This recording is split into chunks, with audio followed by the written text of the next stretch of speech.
Okay, next part of our video is going to be on hip hinging. Now, first of all, what is a hip hinge?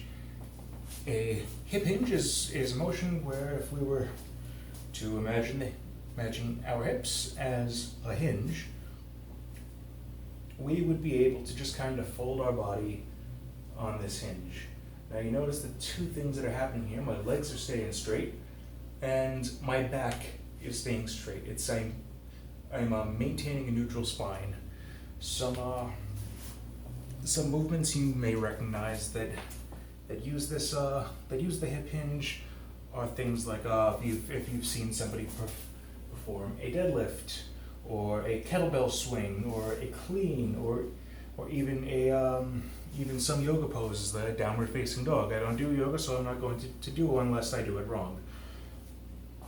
And why is this important? Well, when we hinge at the hip, all of the muscles which surround our spine are protecting it. The entire spine remains straight, and there's really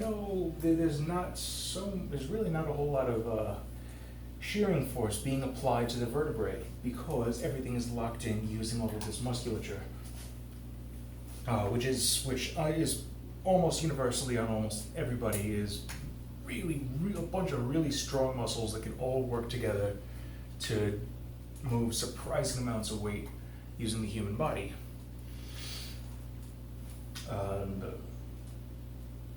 And so, what does this have to do with what we do? Because we're not moving 300 pounds of iron. We're just fencing. It's helpful for the sake of structure.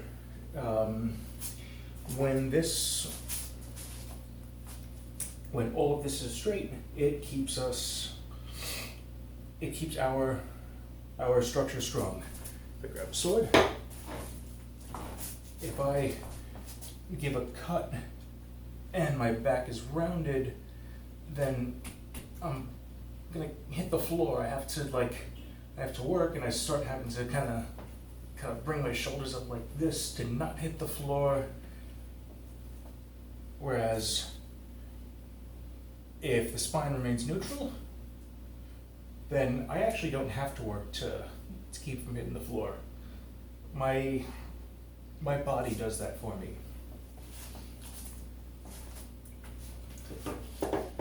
There's also some speculation that doing this helps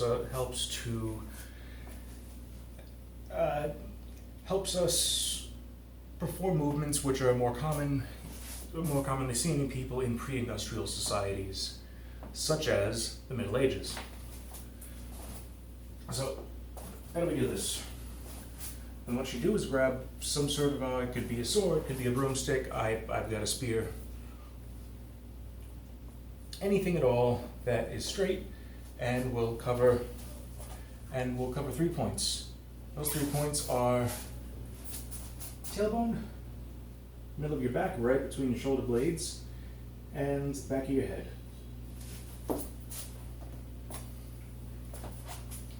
And we're going to hold that stick to those 3 points. There's loads of information out there on doing this, which I encourage you to look up and consume every last bit of it you can. And how we perform the hinge is, imagine there's a rope around our waist and somebody's pulling on it. So our hips go back that way. And if our hips are going back that way, and I'm keeping my back straight, then I have to pitch forward a little. But the back needs to remain straight. You should be feeling loads of tension in your hamstrings right about now, unless you're an extremely flexible person, in which case that's excellent. I would love to have that kind of flexibility. Your hamstrings are largely responsible for keeping you upright. If these just stopped working, you'd fall down. If actually I think of just about any muscle in your leg stop working, you would probably fall down. But that is neither here nor there. So we hinge, and then when we can go no further, we can bend our knees. where does the stick come into play? The stick teaches us the to remain in a neutral spine.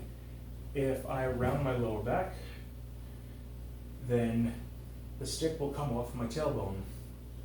If I arch my back, then the stick will come off of my T-spine.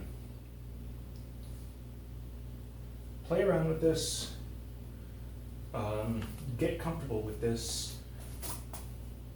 Do this in different positions. Walk around like this. Get used to this neutral spine and hinging at the hip. No, really, walk around the house like that. It's very strange, and your housemates or family members will probably make fun of you, but that's okay, it's worth it.